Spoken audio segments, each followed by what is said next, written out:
my dadu goes down to get he used to go down to get vegetables, not anymore obviously, but he used to go down and he used to get it in plastic bags. So that was, and my dadu has short-term memory loss. So I told him about what I was doing, and I told him that I needed him to take our own bag and get his vegetables in our own bag. And sometimes he would forget. So, and he tried very hard to remember.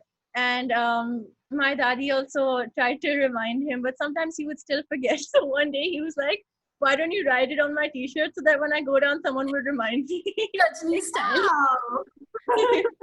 Amazing.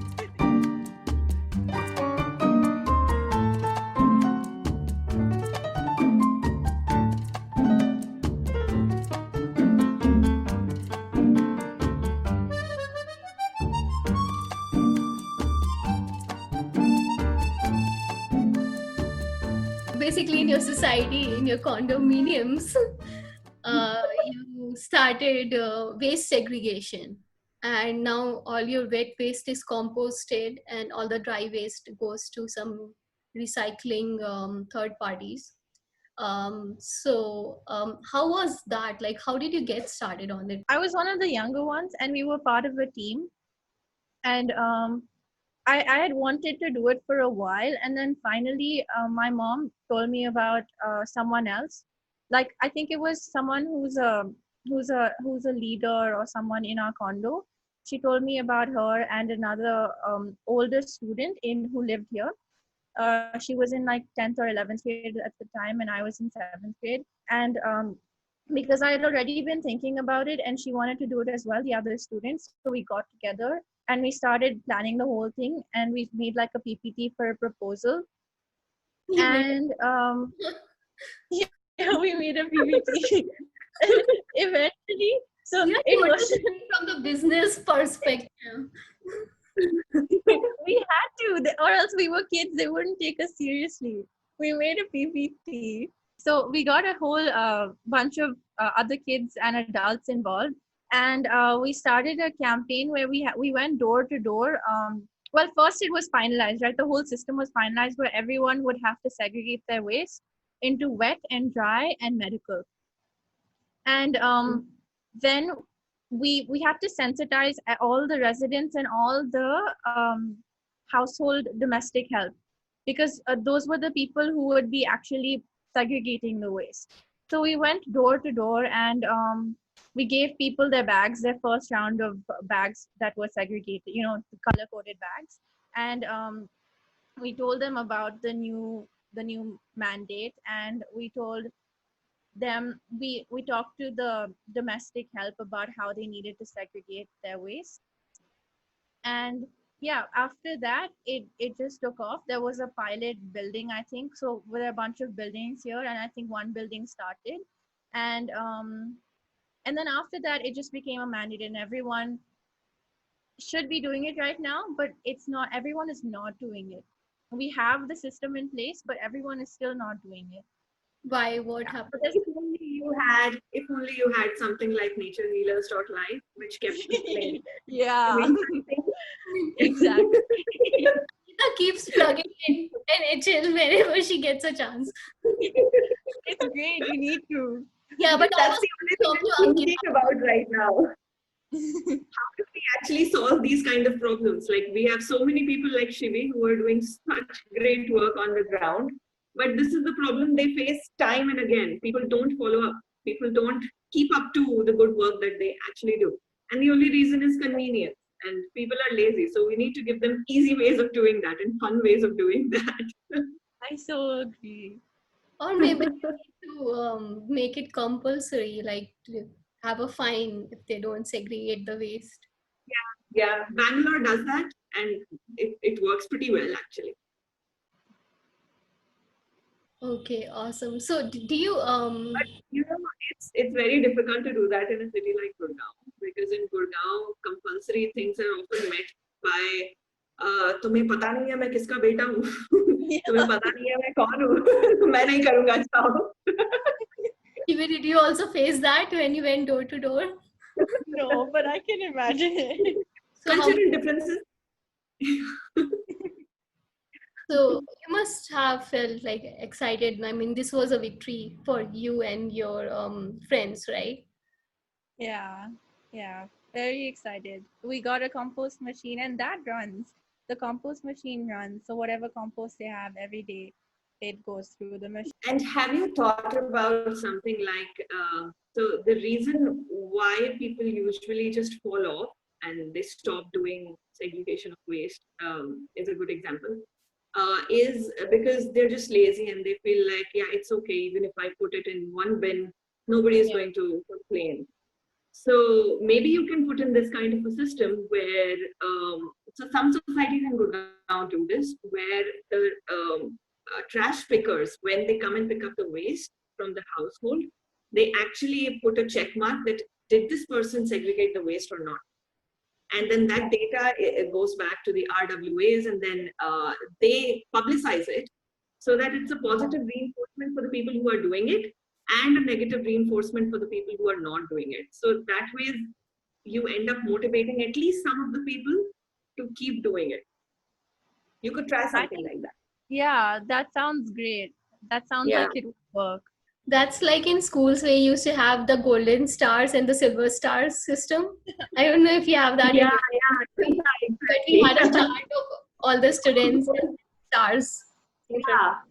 This household is a gold star. This household doesn't have any stars right now. That's They're not amazing. segregating waste. So I'm curious, like, was it like the house, some of the households started doing it and then they stopped, or was it like some didn't come on board completely?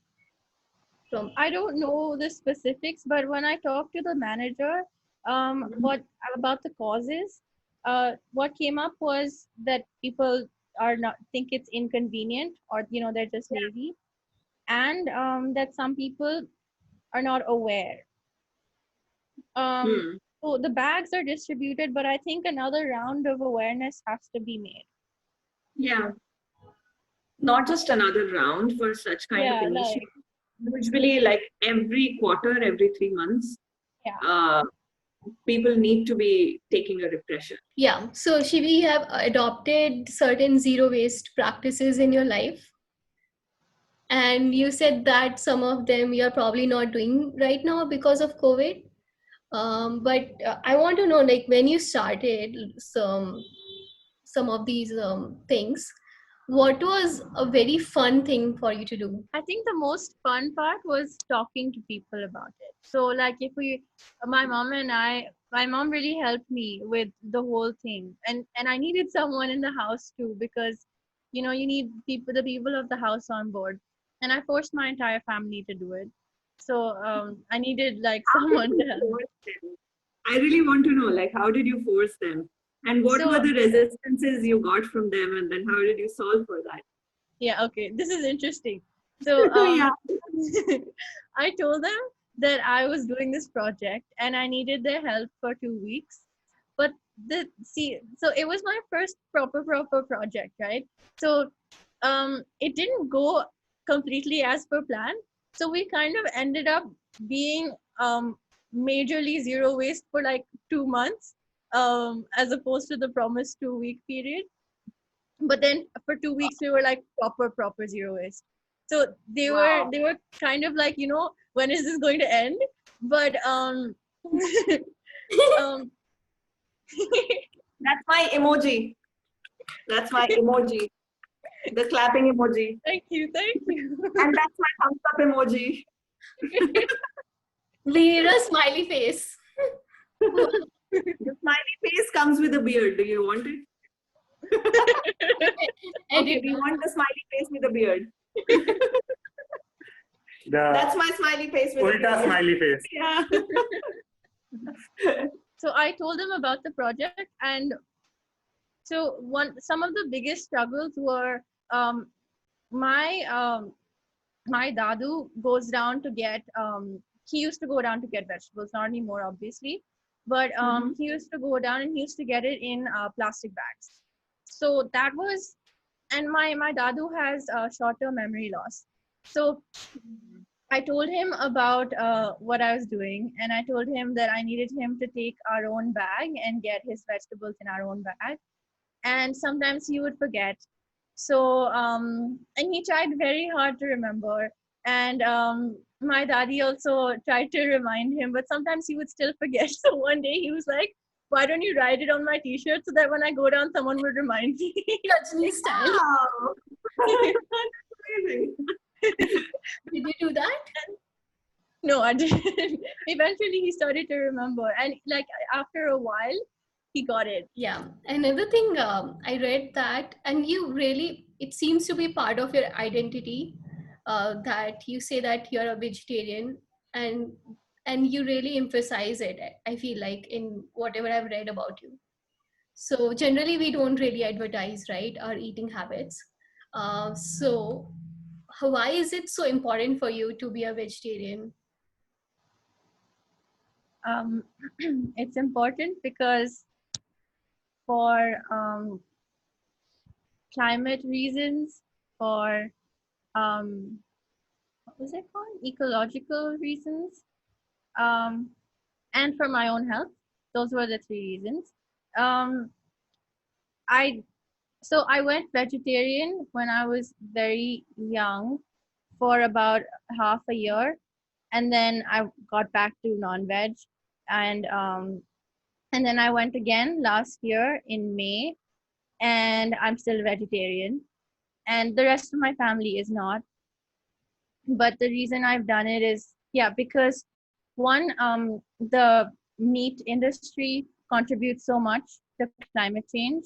Um, Two, because well, animals are also living beings, and I don't want to be, you know, killing them for my own satisfaction. And three, because it's good for my health. So those are the three reasons. Okay, Shivi, I'll ask you some difficult questions. I'm also a Okay. vegetarian. Okay. So tell me, shit, I forgot the reasons you gave. Climate, environment, health, Yeah, and let and me. you don't want to kill Yeah, yeah. Okay. living beings. Okay, so I have two questions in mind. The first one is, even plants are living beings. Why would you kill them? What is your answer? What do you think? I think that no matter what you do, no matter how you live on earth, you have to make some kind of balance between how much you use and how much you give back to the environment. And I think as humans living here, there is no way to not disrupt anything, and there is no way for any species to not disrupt anything. But as humans, given our huge population and our complete domination of the planet, it is we need food, right? So yeah, I don't know. See, my value system is still evolving, but I think whatever you do, you have you cannot possibly not like affect the environment at all. So I think between plants and animals, as far as I'm aware, um, plants can be regenerated quicker and have less of an impact on the overall environment, and the overall, well, not climate, I wouldn't say, because agriculture has a big impact on the climate. But yeah, that's where I am right now, still evolving. So that's very close to most of the, I'd say, arguments to being a vegetarian that I have heard, and which are very solid arguments. So I'll give you another dimension to it, and this is a philosophy from Buddhism as well, and it is also the philosophy in Hinduism. Why people should be vegetarian rather than eating meat or as much. So just by surviving on the earth, we are going to be using up some resources to survive. And we are in the ecosystem, so we need to do that. However, we need to consciously make choices which create the least harm to our environment around it. So when it comes to plants, they produce fruits and vegetables. Those are seeds. Those contain seeds. And they produce those fruits and vegetables so that animals and mammals and birds can eat them and spread the seed so that the seed can regrow somewhere else. So there is, of course, an argument which says, but why would you eat an entire plant when we eat something like a potato or a beetroot? And so there are some faiths like Jainism which go one step further, saying we are not going to eat entire plants, which essentially means the root of the plant, which is potato and onions. So yeah, so that's the philosophy behind it, and that's why even I'm a vegetarian. I'm not a vegan though because I love dairy. So yeah. And the other question was, and I'm sure this is something that so many people must have asked you when you told them or when you requested them to be vegetarians. Where would I get all my protein from? What do you think? So I haven't actually requested anybody to go vegetarian. But to the answer to that question, I think there are so many sources of protein that are vegetarian. There's dal, there's nuts, there's so many options. So yeah. Well, there are 2 dimensions to it. One is having a high protein diet is a marketing fad that has been created right now. I haven't really researched into how this came into being, but actually protein is not the only thing you require to be healthy and strong. You need a very balanced diet that comes from vegetables. It does not come from meat. And the second thing, and this is a fun fact, did you know that the ancient Roman gladiators, they were all vegetarian? They never ate meat. And that is what actually got them to be so athletic and so great warriors. And Wow, this is a myth. Yeah, this is a myth when people say that, oh, if you have to be a warrior, if you have to be a weightlifter, you have to eat meat. It's not true. Yeah, some of the best athletes in the world are vegan. Yay! You're posting all the This is so interesting for me because I honestly haven't thought a lot about why I'm vegetarian. It just seems like the right thing to do, you know? Yep. I think just in general, like it's great that you're figuring out your value system at such a young age. Yeah. Something that we can start thinking and even in our 20s sometimes. So okay. We're learning about it in school. We're learning about how in environmentalism there are 3 value systems. There's technocentrism, there's anthropocentrism, and there's ecocentrism. So technocentrists put technology at the center and they say technology can fix everything. Anthropocentrists put humans at the center and make them priority, and ecocentrists put ecology at the center. And then there's subcategories under that also. So I'm still figuring out which one I am, but I think right now I'm a mix of all of them. Yeah, I think naturehealers.life, we put nature at the center, and we have a strong belief that we as humans are a part of the same nature. So. And you use technology too. So Nature Healers is all at the intersection. We are a little bit of everything. Okay, let's move on. So I also saw that you are interested in economics of sustainability and something called the degrowth model. So can you explain what degrowth model is? So right now my understanding of degrowth is quite abstract, but what I understand of it is instead of looking to really globalize and expand economies, you go backward and try to localize things and go back to the kind of economies we had before that were more self-sufficient. And I may be incorrect. This is my understanding of what degrowth is.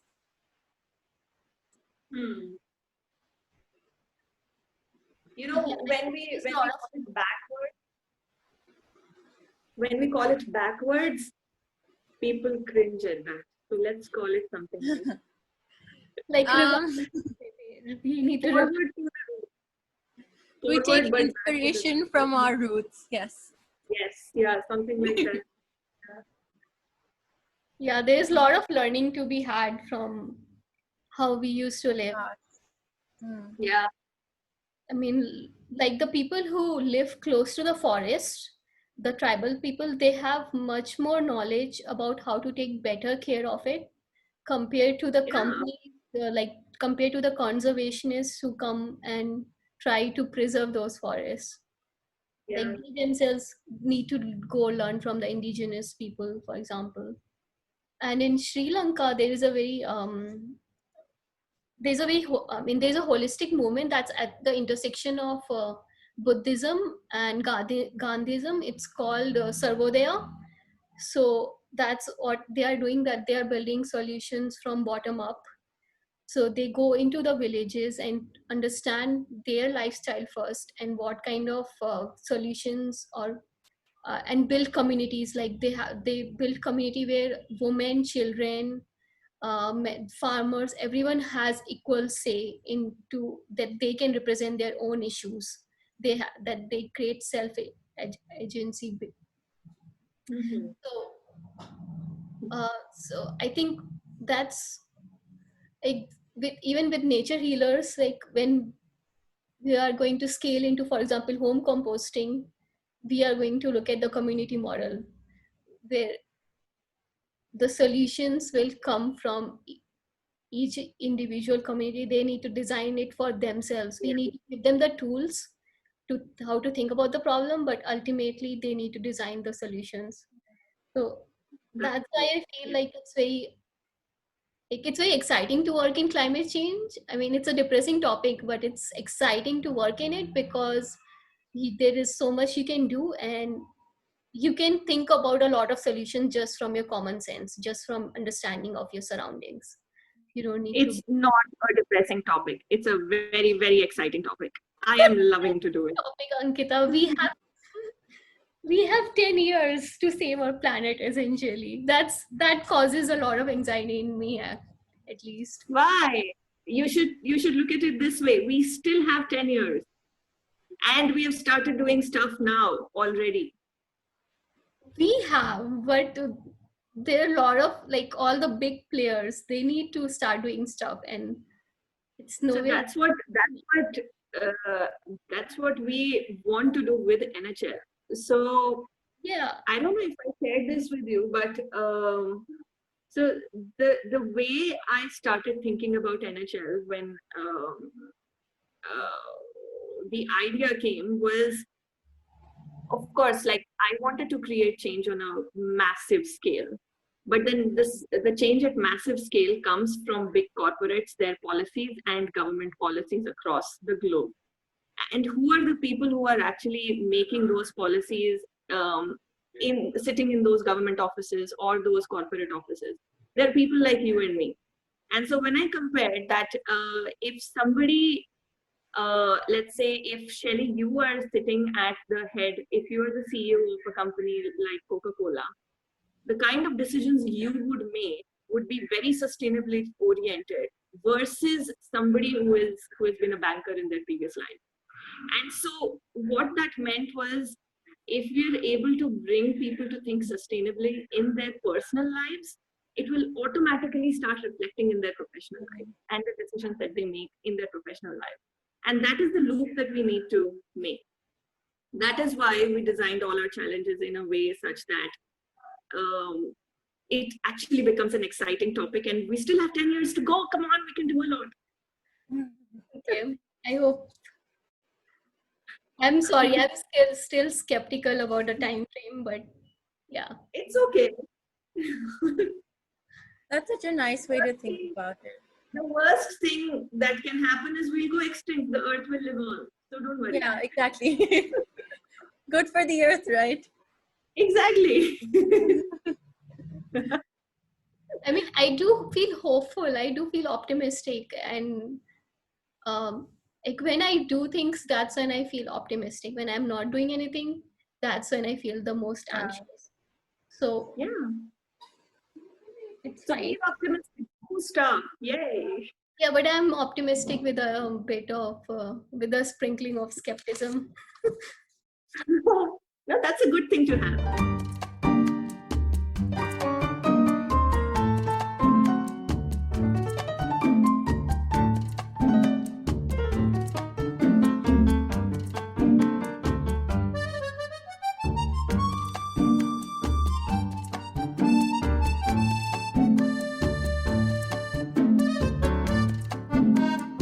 इतने मुश्किल सवाल क्यों पूछते शैली? अच्छा, मैं और question पूछ लेती हूँ. Yeah, so and another thing that you did for your community was that you in your condom, I don't know how to spell it. I mean, how to pronounce it. Condom. This needs to go in our bloopers.